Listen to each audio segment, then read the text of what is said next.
안녕하십니까. 청각장애 이해 강의를 맡은 유지영입니다. 청각장애인의 이해 수업은 수화통역사 자격 대비반으로 운영이 되고 있고요. 청각장애인들을 이해함에 있어서 우리가 수화통역사라는 직업상 청각장애인의 청력적인 특성을 조금 더 이해하고 또 생활 문화적인 특성을 이해하고자 하는 과목입니다. 이번 시간에는 청각장애 아동의 보조기기들에 대한 이야기를 해보려고 하는데요.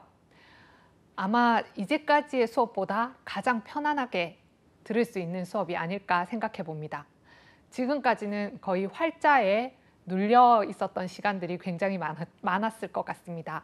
새로운 용어도 많고 그 용어들을 이해하는 과정에서 굉장히 혼란스럽기도 하고 힘들기도 하고 그러셨을 것 같은데요.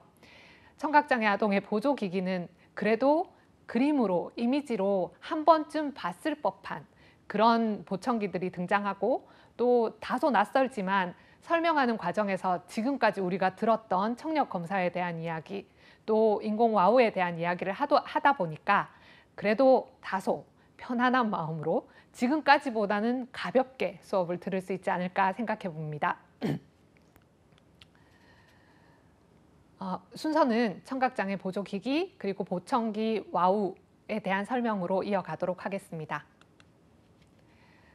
지난 강의에서는요, 저희가 청각장애 아동의 심리 발달, 언어 발달에 이어서 심리 발달에 대한 이야기를 했었습니다. 심리 발달은 애착의 형성 과정을 통해서 제1양육자, 주로 부모가 되죠. 1양육자와 청각장애 아동 사이에 어떤 형태로 애착이 형성되느냐, 그 애착의 형성이 청각장애 아동의 심리 정서적 발달에 영향을 미친다고 말씀을 드렸고요. 그 애착의 관계는 안정애착, 회피애착, 저항애착, 혼란애착으로 나누어 볼 수 있다고 했습니다. 물론 이 애착의 4가지 유형은 청각장애 아동에게만 해당되는 것은 아닙니다. 그러나 청각장애 아동의 경우에 부모에 대한 신뢰가 완벽히 형성되어 있지 못할 경우에 안정애착보다는 회피 혹은 저항애착의 형태로 애착이 안정적으로 이루어지기 어려운 경우도 있었다라는 말씀을 드리기 위해서 이 유형에 대해서 다시 설명을 드리는 거고요. 에릭슨의 심리사회 이론, 너무나 많이 들어보셨을 이론입니다. 그 에릭슨의 프로이드의 심리사회 이론 5단계를 더 확장해서 노년기까지의 이 단계들로 설명을 하고 있는 게 에릭스의 심리사회 이론인데요. 먼저 출생에서 2세, 프로이드의 이론으로 보시면 구강기에 해당되는 거고요. 그리고 2에서 3세 학문기, 4에서 5세 남근기, 6에서 11세 잠복기, 이렇게 단계를 거쳐갔고 청소년기, 생식기까지의 발달 단계를 프로이드는 주장했었지만 에릭슨은 그 이후의 삶도 우리 인간의 심리, 사회에 굉장히 역동적으로 관여를 한다라는 이론으로 노년기까지의 이 이론을 제시했었습니다. 너무나 많이 들어보셨을 이론이지만 여기에서 우리가 중요하게 보아야 하는 것은 아동이 초기, 영아기, 유아기, 학령기를 거치면서 자기가 어떤 과업을 수행하고 아동이 언어를 습득해야 되는 과업과 언어를 습득하게 함에 있어서 청력의 손상으로 인해서 또한 지속적인 상호관계의 어려움으로 인해서 주 양육자와 청각장애인 자신이 가지고 있는 언어적인 다름에 의해서 이루어지는 여러 가지 불안한 감정들, 심리적인 안정이 이루어지지 못하는 감정들에 대해서도 한번 살펴볼 필요가 있어서 이 심리사회 이론을 가지고 오게 되었습니다. 신뢰 대 불신, 처음에 부모가 양육을 하는 과정에 있어서 가장 밀착한 형태로 발달하는 것이 그 구강기라고 할 수 있습니다. 그런데 여기서 양육자의 태도가 2가지가 있습니다. 예를 들어 청각장애 아동이 농부모, 청각장애인 부모님에게 양육이 되는 경우에는 사실 부모의 의사소통 수단도 수어이고 농아동에게 수어라는 의사소통 수단을 통해서 굉장히 밀접하게 접촉을 하는 형태를 보여줄 수 있습니다. 왜냐하면 수어라는 언어 자체가 눈을 마주보고 서로를 바라보는 과정에서 제시가 되어질 수 있고요. 그리고 그 밀착의 정도는 일반 아동보다 더 가까울 수 있습니다. 또 터치하거나 내가 어떤 의사를 표현하기 위해서 바라보게 하는 과정에서 지속적인 터치가 이루어지게 됩니다. 그 과정이 자연스럽고 따뜻하게 느껴진다면 부모와의 관계는 더 없이 신뢰할 수 있는 관계가 되겠죠. 그런데 부모와의 관계에서 그런 신뢰를 갖지 못할 경우에 불안하고 날 항상 사랑해 줄지에 대한 걱정이 가득하고 이런 상태면 불신의 감정이 자리 잡게 됩니다. 이 이후에 이 불신의 단계가 더 나아가서 내가 어떤 거를 해도 내 부모가 나를 양육하는 분이 나한테 맞춰줄 것 같지 않고 내가 어떤 표현을 해도 잘 수용할 것 같지 않다면 내가 하는 이 행동들이 자연스럽게 이루어지지 못하고 수치감으로 이행할 수도 있고요. 아니면 적극적인 상호작용으로 인해서 제1 양육자가 나의 태도를 잘 받아들여주고 나의 행위를 긍정적으로 지지하게 된다면 자율성이 증가하게 되겠죠. 이런 발달 단계, 특히 또 3단계 4에서 5세에 이르는 이 시기는 아이들이 사회적인 관계를 형성하기 시작하면서 조금 더 내가 하고 싶은 것, 내 중심성, 그러니까 자아에 대한 이기적인 마음들, 자신에 대한 중심성이 강해지는 시기거든요. 그래서 주도적으로 내가 뭔가를 하고 싶어하고 내가 중심으로 행동을 하고 싶어하는 그런 경향들이 있는데 그 경향들이 주도성으로 발현이 될 수도 있고 그렇게 하지 못할 경우에 이 행동들이 죄책감으로 남아있게 될 수도 있게 된다는 뜻입니다. 그리고 학령기에 들어가면 학령기의 아동들은 어떤가요? 선생님이 시키는 일을 정말 열심히 잘 해내서 인정받고 싶고 친구들에게도 인정받고 싶고 친구들이 나를 인정해 주는 만큼 나는 더 잘할 수 있다고 믿게 되고 그런 근면 성실한 모습들이 근면의 심리를 이루게 된다면 상대적으로 이 자아가 인정받지 못하고 친구들과의 관계가 어색하고 또한 이 관계에서 나를 존중받지 못한다고 생각하게 된다면 열등감에 빠지게 되는 경우도 있습니다. 이것이 심리사회 이론에서 남근기에 이루어지는 잠복기에 이루어지는 활동이라고 하는데요. 사실 잠복기라고 하는 말보다는 오히려 관계가 더 활발하게 이루어지는 시기가 아닐까라는 생각을 해봅니다. 이 잠복기는 사실 성적 발달을 기준으로 이루어진 용어이기 때문에 이런 용어를 사용했고 에릭슨의 입장에서는 학교 생활 동안, 학령기의 생활 동안 조금 더 근면, 성실하고 활발하게 활동이 이루어지는 시기라고 보셔도 무방할 것 같습니다. 그리고 청소년 시기에는 정체성이 가장 중요한 화두로 등장하게 되는데요. 그 정체성이 안정적으로 이루어졌을 때 자기의 정체감에 대한 수용이 이루어지고 또한 정체감에 대한 긍정적인 신호가 발생을 한다면 정체감이 여전히 혼란스럽고 나는 누구인지 내가 왜 다른 사람과 다른지 이런 것에 대한 계속적인 갈등이 이루어진다면 정체감에서는 혼란을 경험하는 시기라고 하실 수 있을 것 같습니다.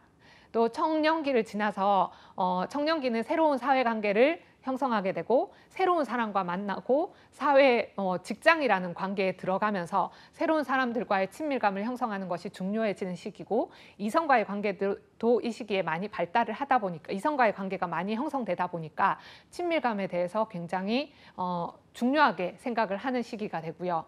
그리고 장년기로 들어서면 새로운 결혼이라는 과정을 통해서 출산을 하게 되고 이 출산은 다시 자녀의 생산이라는 것과 연결될 수 있을 것 같습니다. 또한 경제적인 입장으로도 사회에 진출하고 자기의 과업을 이루어가고 해야 하는 과정들을 성취해가면서 자신에 대한 생산성이 굉장히 증대된다고 느껴지는 감정이 될 겁니다. 8단계는요. 통합과 절망이라고 하는데 사회에서 내 삶을 잘 이루었다라는 이런 안정적인 동의, 삶에 대한 인정을 받게 됐을 때 사회 통합이 완전히 이루어지고 내 인생 전반에 걸쳐서 통합적인 감정을 이룰 수 있다고 하면 반대로 노년기에 자신의 이제까지의 삶을 되돌아봤을 때 그 삶이 잘 받아들여지지 못하고 내가 소외된 것 같고 뭘 해도 나에 대해서 지지하는 사람이 없는 것 같고 가정에서도 점점 뒷방으로 물러나는 것 같고 이런 것들이 절망의 감정으로 절망의 심리로 남아있게 되기도 합니다. 특히 청각장애인의 경우 노년기에 청력이 손실되면서 청각장애가 발생한 경우에는 이런 발달 단계 동안 거쳐왔던 그런 감정들이 또 한꺼번에 다시 새로운 감정들로 이루어질 수 있기 때문에 이런 심리적, 사회적 발달에 있어서 굉장히 부정적인 영향을 가지는 경우가 있습니다. 자, 이번 시간에는 청각장애 아동의 보조기기에 대한 설명을 해볼 텐데요. 보조기기는 쉽게 여러분들 주변에서도 보실 수 있을 것 같습니다. 보조기기의 정의는 청각장애인뿐만 아니라 모든 장애인에게 신체적, 정신적 기능을 향상하고 또 그 장애인의 삶을, 일상생활을 편하게 돕기 위해서 사용되는 각종 기계, 기구, 장비들을 의미합니다. 우리 장애인, 노인 등을 위한 보조기기 지원 및 활용 촉진에 관한 법률에 나와 있는 정의인데요. 이 정의에서 청각장애인을 위한 보조기기의 유형을 살펴봤습니다. 여기에는 시각신호 표시기, 진동시계, 그리고 헤드폰, 청취증폭기라는 말로만 나와 있었는데요. 인공와우라든지 보청기라는 형태도 아마 이 증폭을 해주는 도구로서 여기에 등장하는 것 같습니다. 자, 보청기는요, 청각장애인의 청력을 보상하기 위해서 가장 일반적으로 사용되는 도구입니다. 보청기의 역사가 그렇게 중요하지 않을 수도 있지만 생각해보면 보청기가 우리 아주 가까이서부터 존재를 했더라고요. 인류 최초의 보청기는 뭐라고 생각하시나요? 여러분 잘 소리를 듣기 어려울 때 귀 옆에 손을 이렇게 대고 뭔가를 들으려고 듣기 위해서 노력하신 적 있으신가요? 이렇게 귓바퀴의 주변에 손을 대고 들으려고 했던 이 과정을 통해서 사실 소리의 증폭은 5에서 10데시벨 정도의 증폭 현상을 경험하게 됩니다. 그 소리를 증폭해주는 기계가 바로 보청기라고 말씀을 드렸습니다. 그 보청기가 이렇게 손에서부터 시작해서 현재는 귀 속에 들어가는 디지털 보청기의 형태까지 아주 다양한 과정으로 거쳐왔고요. 그 보청기는 점점 고성능화되고 크기는 작아지면서 사람들이 잘 구별되지 못할 만큼 다양한 형태로 발전하고 있습니다. 보청기의 가장 기본적인 구조는 이렇게 귀걸이형, 귀에 걸어서 이어 몰드를 통해서 귀 속으로 소리를 전달하는 귀걸이형 보청기부터 귓속형 보청기의 구조까지 기본적인 구조는 동일합니다. 보시는 바와 같이 마이크라는 마이크로폰이라고 하는 공통된 구조, 그리고 리시버라고 하는 공통된 구조, 듣기, 수용하는 수화기, 그리고 소리를 증폭해주는 가장 중요한 기능이죠. 증폭해주는 그런 구조까지 여기에 포함되어 있는 기본적인 구조고요. 이 구조를 자세히 보시면 송화기, 외부에서 들어오는 소리를 받아들이는 기관입니다. 우리 마이크를 사용할 때 내가 음성 언어를 말하면 마이크가 그 음성 언어를 받아들여서 앰프를 통해서 소리를 키워주는 역할을 하죠. 그 앰플리파이어가 증폭기에 해당됩니다. 소리를 키워주면 그 소리를 키워서 어떻게 하나요? 다시 귀 속으로 키워준 소리, 큰 소리를 입력시켜주죠.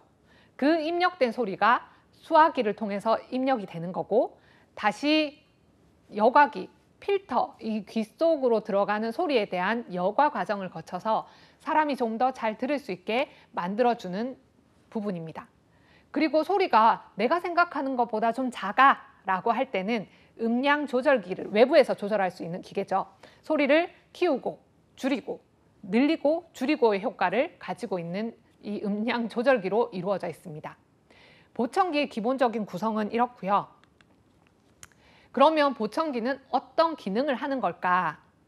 가장 단순한 기능은 왼쪽에 보시는 것처럼 소리의 주파수, 우리가 소리는 이런 음파의 형태로 전달이 된다고 했습니다. 요 음파가 증폭되는 게 가장 기본적인 역할이라고 했죠. 그래서 이렇게 작았던 소리가 오른쪽에 수화기를 거쳐서 나올 때는 이만큼 커져서 소리가 나오는 겁니다. 그게 보청기의 가장 기본적인 역할, 기능입니다. 보청기는 종류가 굉장히 다양합니다. 여러분들이 광고에서도, TV 광고에서도 노인성 난청을 접하시면서 보청기에 대한 이야기를 많이 보실 수 있을 겁니다. 보청기는 착용하는 위치에 따라, 그리고 어떻게 신호를 전달하느냐에 따라, 그리고 다양한 목적에 따라서 여러 가지 형태로 분류를 해볼 수가 있는데요. 첫 번째로 보청기를 착용하는 위치에 따라서 분류를 해보고자 합니다. 착용하는 위치는 일단 귀에서 이루어지죠. 그래서 귀에 이렇게 거는 형태, 귀걸이형이 가장 보편적으로 사용되고 있었다면 지금은 조금 더 작게 사람들을 눈에 띄지 않게 소형화되는 형태로 변화하고 있습니다. 그리고 귀걸이형이라고 하더라도 이제는 보청기도 개성이다 라고 이야기할 만큼 보청기 자체의 기능, 역할보다 내 개성을 드러낼 수 있는 색상을 선택하기도 하고요. 귀에 몰드, 이렇게 귀를 막아서 이어 몰드라고 하는 이 몰드 형태로 개막을 덮는 이런 형태보다는 조금 더 표시나지 않고 투명하게 소리를 전달할 수 있는 역할만 하고 이게 뒤쪽으로 숨겨져서 소리가 보청기를 착용했는지 잘 모르는 형태로 변화하기도 합니다. 그리고 우리 귀의 구조를 배우면서 웨이도를 배웠고요. 고막에 대해서 들었죠.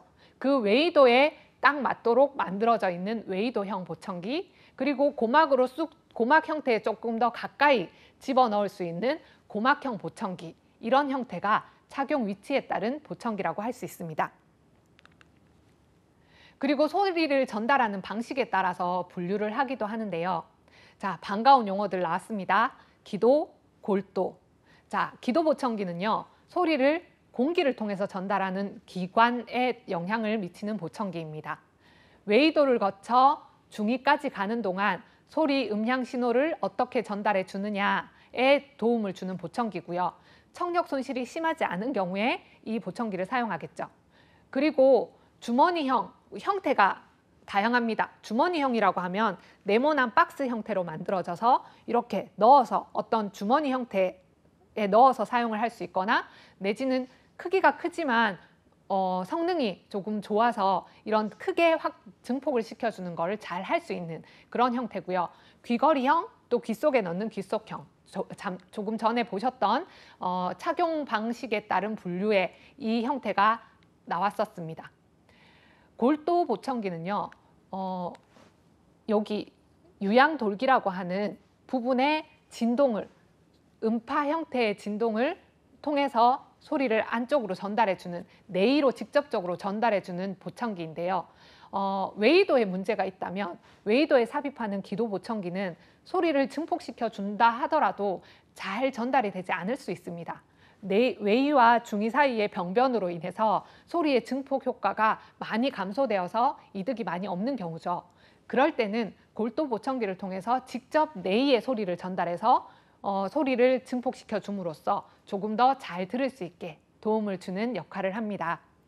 골도 보청기는요, 이렇게 유양돌기를 진동해서 할 수 있는 방법, 요 앞쪽을 진동해서 하는 방법, 그리고 간혹은 유양돌기 있는 요 앞쪽에 그 유양돌기 쪽까지 나사를 삽입해서 이렇게 음향을 직접적으로 삽입해서 전달을 해주는 방법까지 다양하게 활용이 되고 있습니다.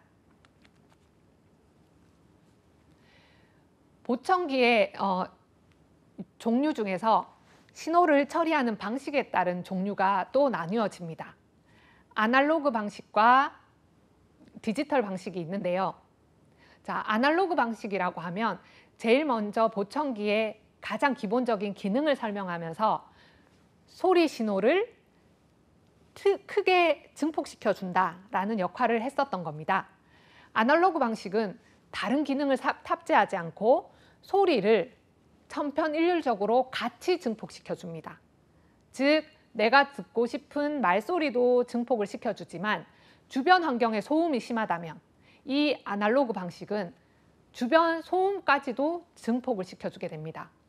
그렇다면 내가 듣고 싶었던 말소리를 크게 해서 듣고 싶었지만 소음이 커져서 말소리를 정확하게 듣지 못하는 이런 단점도 발생하겠죠.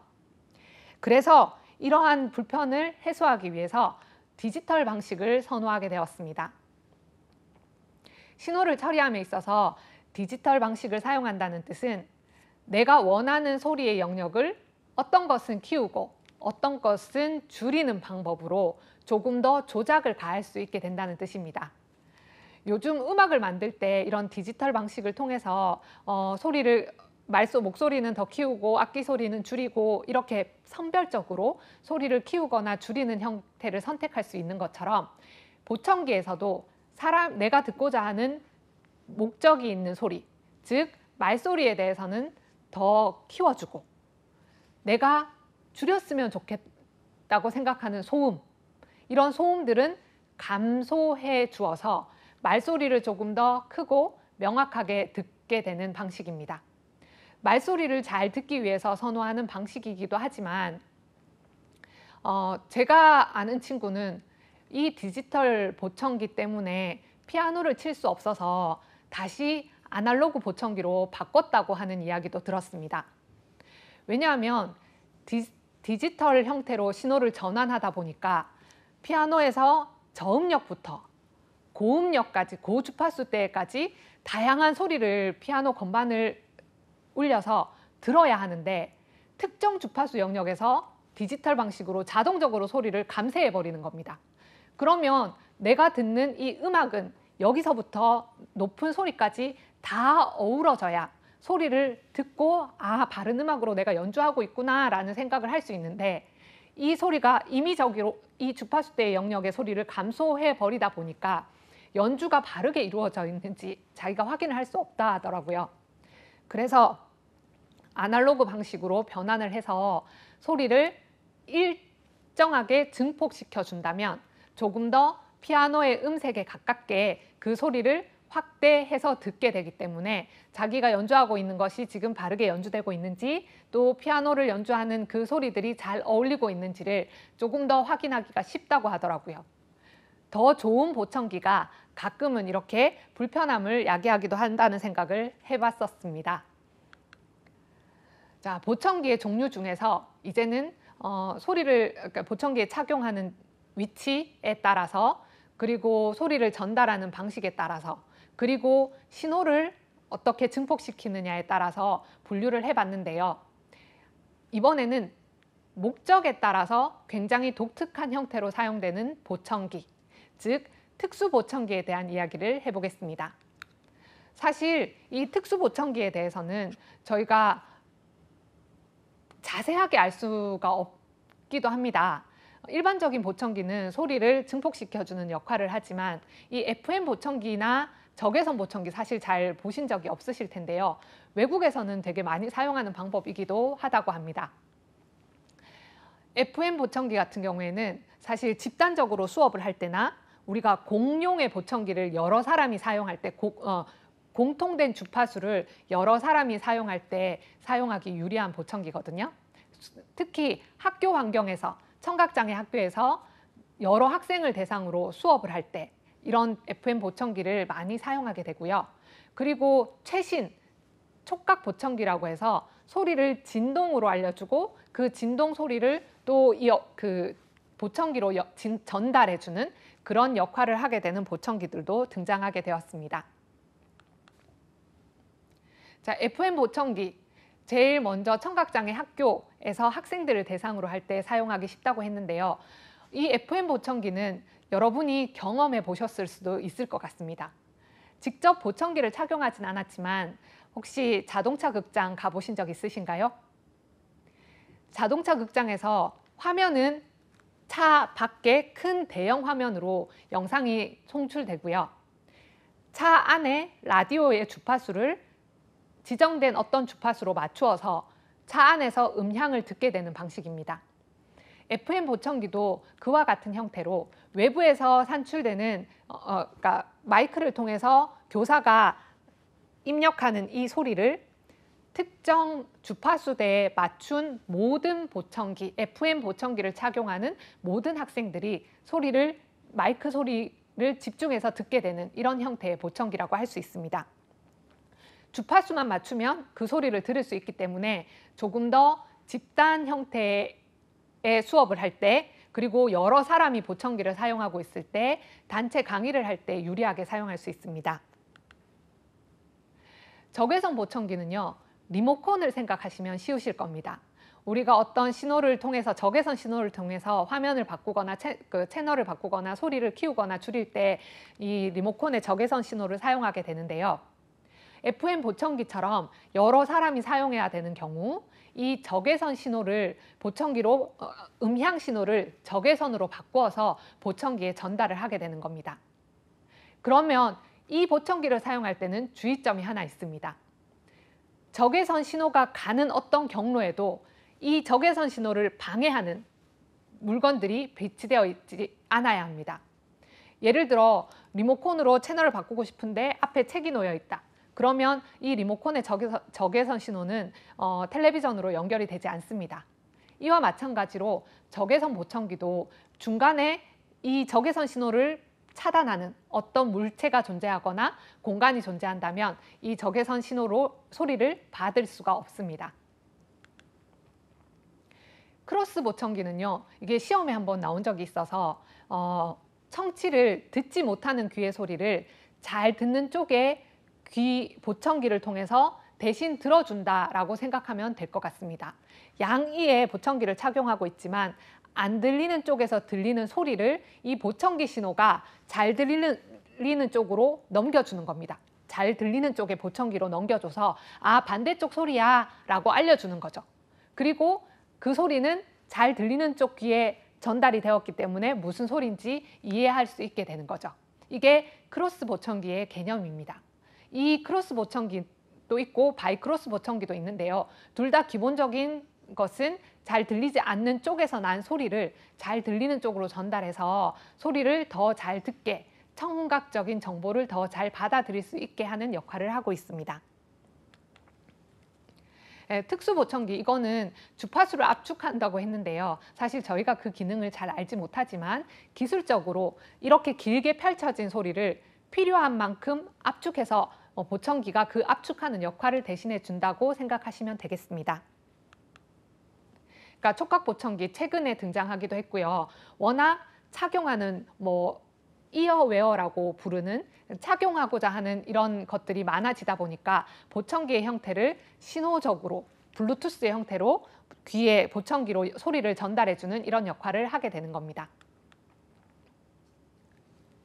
보청기는요, 사용하는 사람의 목적에 맞게 다양하게 선택을 할 수가 있습니다. 우리가 신체의 연령이라든지 건강 상태, 개인의 취향, 그리고 나의 생활 습관에 따라서 보청기의 선택, 사양은 다양해질 수 있는데요.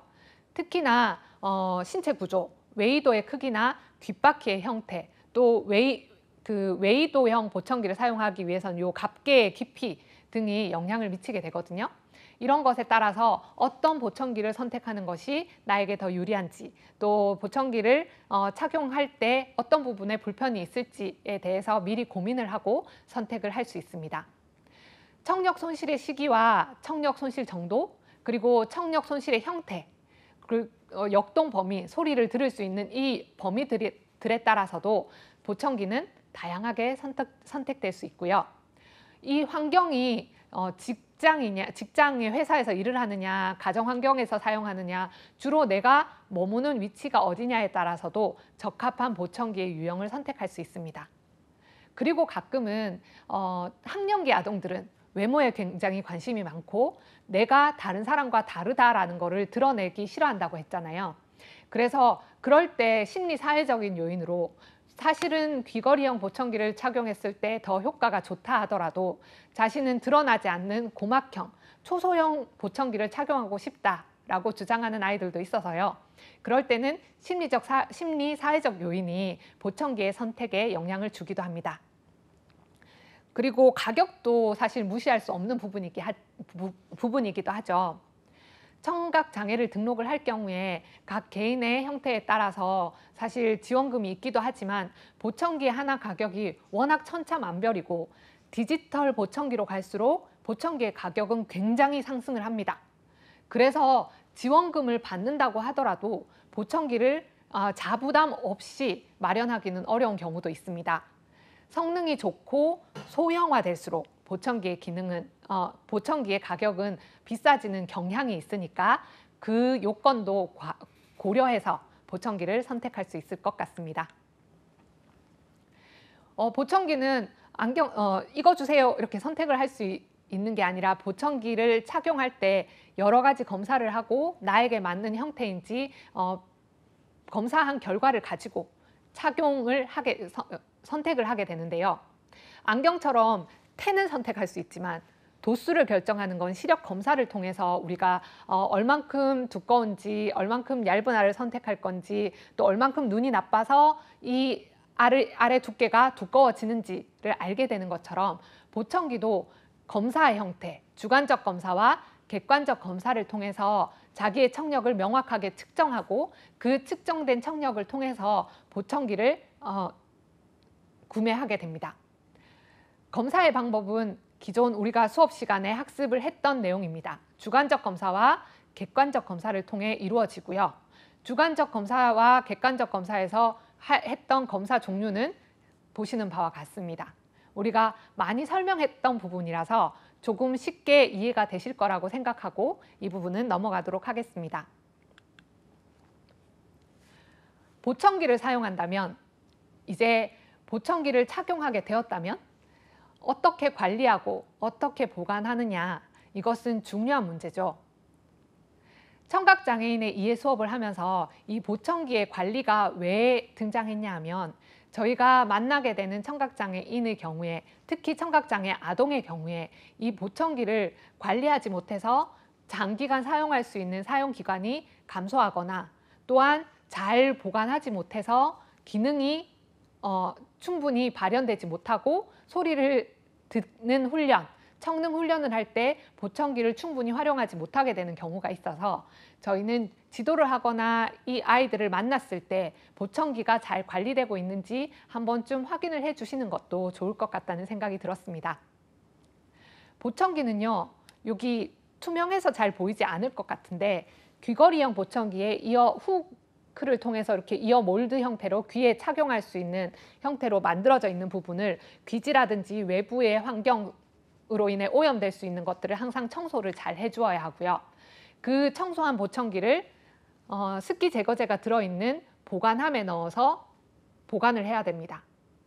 그리고 이 보관함에 들어있는 습기 제거제는 저렇게 해면 형태로 되어 있는 것도 있고 이렇게 둥근 형태의 알갱이로 되어 있는 것도 있습니다. 그 습기 제거력이 좋을수록 이제 잘 건조되어서 보청기의 손상이 잘 일어나지 않을 수 있습니다. 그리고 이 보청기를 보관할 때 배터리를 습기 제거제에 넣기 전에 빼고 넣어야 합니다. 배터리를 넣은 상태로 보청기를 보관할 경우에 부식이 되거나 주변에 녹물이 흘러나온다거나 이런 문제로 보청기를 사용하지 못하게 되는 경우가 있거든요. 그래서 보청기를 사용할 때는 반드시 배터리를 빼고 보청기를 습기 제거제 안에 넣어서 보관을 하셔야 하고요.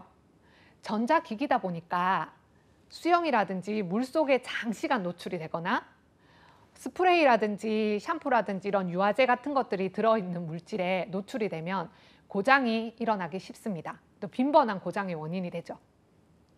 그리고 정기적인 외부 환경에 의한 오염이 기기 자체, 처리기, 이렇게 소리를 증폭시켜주는 증폭기를 손상시키는 경우에는 굉장히 많은 비용이 발생해서 수리를 해야 되는 경우도 있고요. 요즘에는 생활방수라고 해서 일정 기간 물에 노출되었을 때도 방수를 할 수 있는 기능을 가지고 있는 보청기들이 많이 나왔습니다. 그럼에도 불구하고 이런 전자제품들은 그 보관이나 그 사용을 함에 있어서 또 안전하게 물을 좀 멀리하는 것이 조금 더 유리하다고 말씀드리겠습니다. 그리고 잘 청소를 해서 보관하라는 의미고, 청력 검사는 주기적으로 아이가 잘 듣고 있는지, 소리가 잘 들리는지 확인을 해주는 과정들이 필요하게 됩니다. 다음은 인공와우인데요. 저희가 청각기관의 구조를 이야기하면서 와우, 즉 달팽이관에 대해서 이야기를 많이 했었습니다. 그 달팽이관의 기능을 대신해서 기계적으로 달팽이관을 만들어줬다라는 의미가 인공와우인데요. 그 인공와우는요, 감각신경성 난청, 즉 내이 이후에 내이와 청신경에 문제가 있을 경우, 또 내이에 문제가 있는 경우에 이 와우를 다시 전극을 삽입해서 소리가 들리는 주파수 대역의 소리들을 잡아서 청신경으로 보내주는 역할을 대신하게 하는 기계입니다. 농의 경우나 난청의 경우, 감각신경성 난청의 경우 내이를 대신해서 소리를 들려준다고 해서 청신경에 직접 어떤 자극을 그러니까 청신경에 자극을 전달하는 데 있어서 소리 에너지를 조금 더 변환한 형태, 정기적인 자극으로 변환한 형태로 청신경에 소리를 전달하는 거고요. 우리가 일반적으로는 유모세포를 자극해서 유모세포가 흔들리면서 정기적 신호를 발생하고 그 신호가 청신경으로 전달되어야 하지만, 이 유모세포의 구조와 기능의 문제, 또 유모세포의 수의 문제, 그리고 유모세포 자체가 기능을 하지 못하는 경우에 직접적으로 세포가 소리 신호를 정기적 신호로 바꿔주지 못하기 때문에 이런 와우라는 기기를 통해서 소리 신호를 전달하게 되는 겁니다. 인공와우의 구조는 외부 장치 A, B를 보시면 조금은 보청기와 유사한 형태인 걸 보실 수 있고요. 내부 장치는 귀 속 이 측두골 쪽에 달팽이관 안에 들어가는 장치입니다. 이렇게 작게 전극에 두 가닥의 전극이 있는데, 그 전극을 와우 안에 삽입해서 소리의 유모세포가 해야 되는 역할을 이 전극이 대신해 준다고 할 수 있습니다. 와우의 구조와 기능인데요. 와우는 중요한 구조, 송신기, 송화기, 우리 마이크와 같은 역할, 소리를 지붕하는 이 역할을 하는 송화기, 그리고 어음처리기는 몸 바깥에 외부 장치로 존재합니다. 그리고 몸 바깥에서 보내준 송신기를 통해서 보내준 소리를 몸 내부에 있는 수신기가 받아서 청신경, 와우 안에 있는 전극으로 전달을 하게 되는 게 내부 장치이고요. 이 내부 장치는 소리를 직접적으로 정기적 자극으로 발생을 해서 청신경에 연결해주는 역할을 하기 때문에 우리 달팽이관 안에 있던 유모세포와 같은 역할을 한다고 보시면 되겠습니다. 외부 장치 말씀드렸다시피 송화기, 어음처리기, 송신기, 주로 외부 장치는요, 겉으로 눈에 드러나요. 이렇게 동그랗게 외부 장치가 부착이 되거든요. 이 부착된 송신기를 통해서 내부에 있는 수신기로 소리 신호를 전달할 수 있고요. 그 전달하는 방식은 사실 자석과 같은 형태로 이렇게 내 외부가 딱 붙여지게 돼요. 이 소리에 붙여진 연결된 장치를 통해서 소리가 전달되는 거라고 볼 수 있습니다. 송화기는 외부에 있기 때문에 주변에서 들리는 소리, 또 말소리들을 감지하기가 쉽고요. 이 감지된 소리는 어음처리기에서 어음의 변별을 통해 좀 더 명료하게 말소리들을 변별할 수 있도록 지원해주는 역할을 하게 됩니다. 좀 익숙한 그림이 한 번 더 나왔는데요. 와우에 대해서 말씀을 드렸었죠. 와우는 첨단부와 기저부로 나뉘고, 저 기저부 쪽에 있는 소리가 고주파수대, 첨단부는 저주파수대역으로 이루어진다고 했는데요. 여기에서 소리가 이렇게 전달되어서 와우 안쪽으로 들어갈수록 저주파수대의 소리가 전달이 됩니다. 이 와우, 이렇게 감겨져 있는 와우의 기능을 따라서, 와우의 구조를 따라서 전극을 삽입하게 되는데요. 이 내부 장치에 있는 전극이 얼마만큼 주파수 대역을 세부적으로 나누었느냐에 따라서 소리를 더 정확하게 또 변별해야 되는 소리를 더 구체적으로 변별할 수 있게 됩니다. 과거에는 이 주파수 대역이 200에서부터 2만 헤르츠까지 나누어져 있다고 하지만 이렇게 자세하게 상세하게 나누어져 있지 않았고 채널 수가 2채널, 4채널 정도로 굉장히 압축되어진 신호로만 전달이 되기도 했었습니다.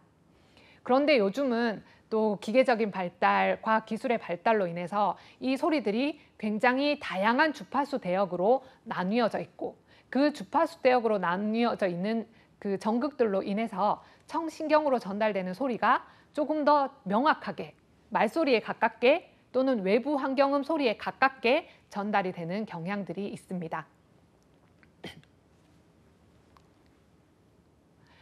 인공와우도 마찬가지로 보청기를 사용할 때도 저희는 청각의 어떤 보청기를 사용하기 위한 사전 검사가 있었지 않습니까?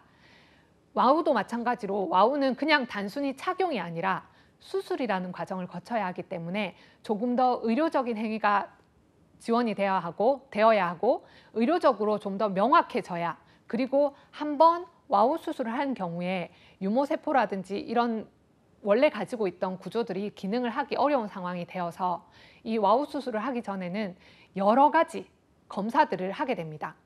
청각학적인 검사, 우리 청력검사라고 하는 청각적인 검사도 하게 되고요. 그리고 정기적 신호에 대해서 반응을 하는지 이런 여러 가지 심리적인 검사들까지 이루어진 다음에 우린 인공와우 수술을 할 수 있게 됩니다. 청각적 평가, 검사하는 내용은요. 어음 청력검사, 수능 청력검사, 임피던스 검사, 이렇게 중위검사라고 했던 고막 검사 있죠? 그 검사 부분, 또 이음양 방사, 청성 뇌관 반응 검사, 뇌관 유발 반응 검사라고 했던 그 검사가 여기에 해당되는 거고 이 검사의 이름들을 들으니까 이제 우리가 많이 배웠구나라는 생각 드시죠? 익숙해진 이름들이 있어서 조금 더 반가웠을 거라고 생각합니다. 다음은 의학적, 방사선학적 평가라고 하는데 아무래도 귀 두개골을 절개를 하고 두개골 내에 이렇게 삽입을 해야 되는 상태이다 보니까 의료적으로 또 뼈의 구조라든지 내부적인 기능을 명확하게 판단을 해야 되는 부분이 존재를 하겠죠. 그래서 의학적인 진단 그리고 방사선학적으로 이 구조를 전극을 잘 삽입할 수 있는지 평가를 해야 됩니다. 가끔은 와우 자체가 이렇게 구조적으로 이상이 있는 경우가 있어요. 그래서 두 개의 전극을 마지막 저주파수까지 전달할 수 있는 곳까지 넣을 수 없는 경우도 존재하거든요.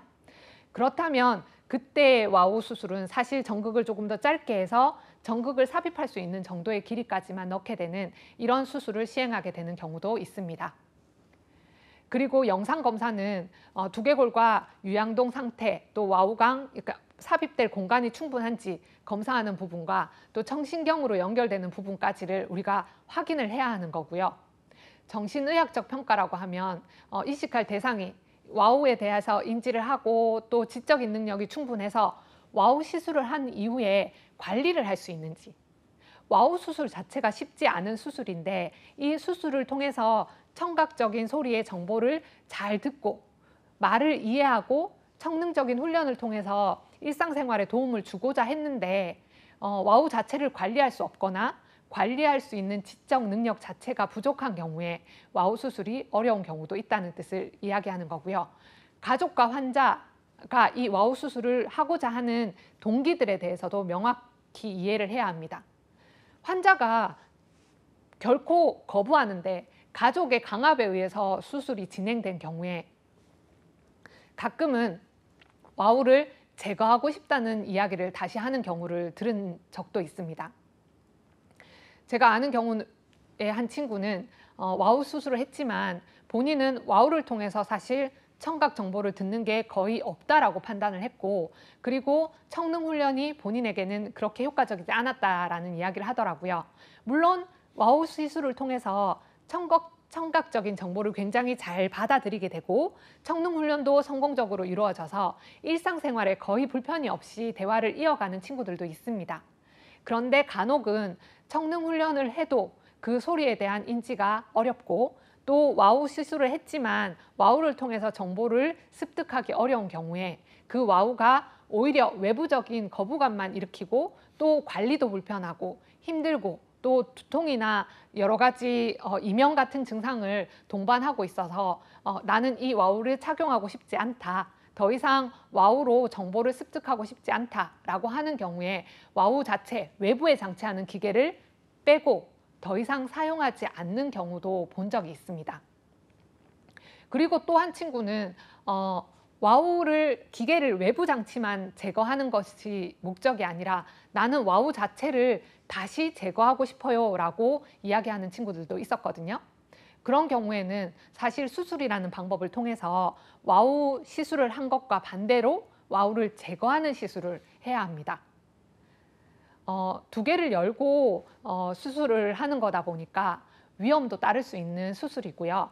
그래서 와우 수술을 하기 전에는 청각적인 검사뿐만 아니라 의학적, 영상적 판단, 그리고 정신의학적 평가들이 모두 통합적으로 이루어져서 환자가 간절히 원하고 또 가족들과의 충분한 소통을 통해서 이 청각적인 지원이 이루어질 수 있다고 확인이 되었을 때 이 와우 수술을 진행하는 것이 좋겠습니다.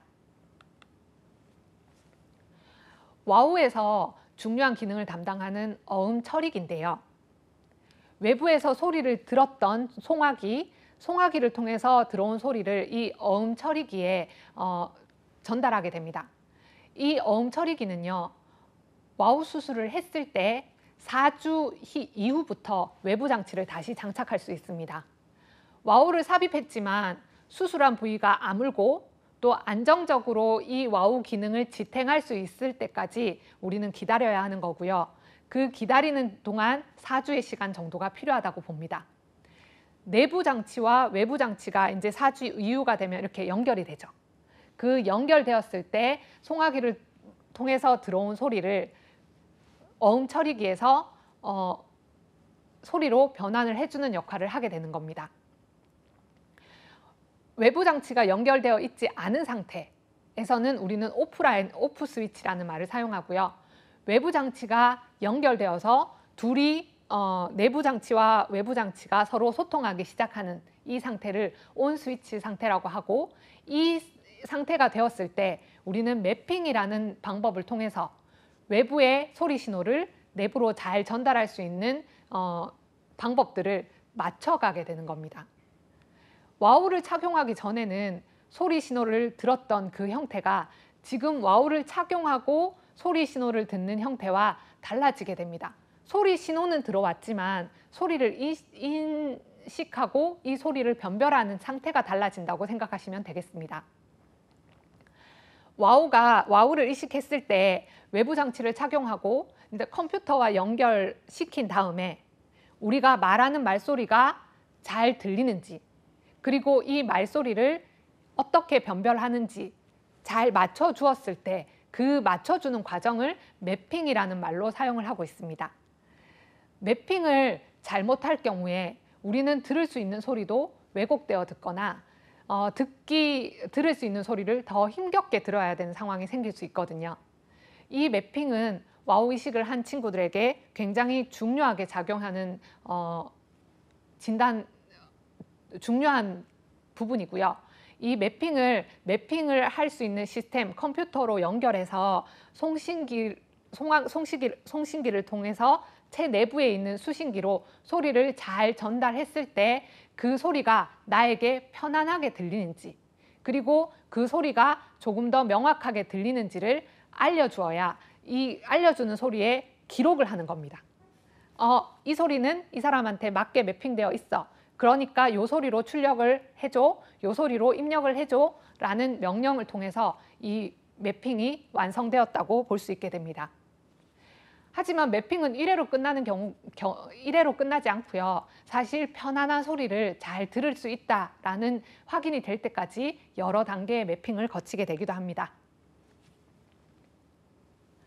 인공 와우 이식을 한 아동들이 그러면 학교에서 수업을 할 때 교육적인 지원은 어떻게 이루어질 수 있을 것인가? 와우 요즘은 학교 환경에 가보시면요.